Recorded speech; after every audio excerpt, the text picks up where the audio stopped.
Okay, so here's an example of what some pre-reading might look like before an Oxbridge law interview.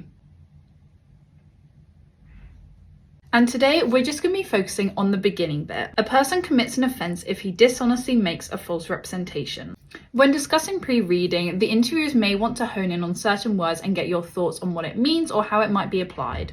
Let's have a little zoom in on this word dishonesty, and you'll be shocked to see how much you can unpack from this in an interview.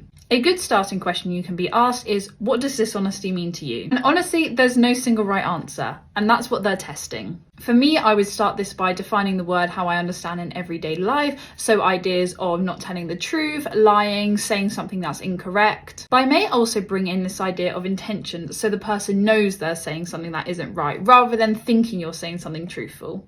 Once you've kind of given a definition, of course you will be pushed further. For example, is telling a lie always a bad thing?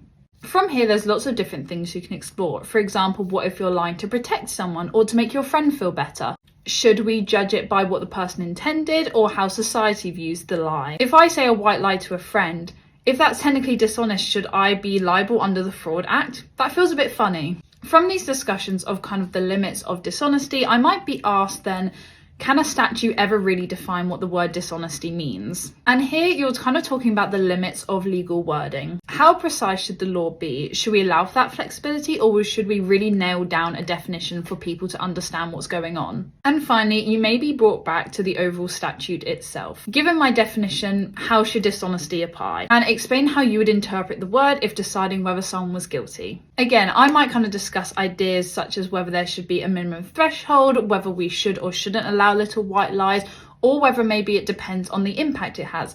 Does the person lose money, or is it just injury to feelings? Hopefully this has shown that getting pre-reading in an interview can be a little bit fun. They don't want perfection, they just want to see your brain working.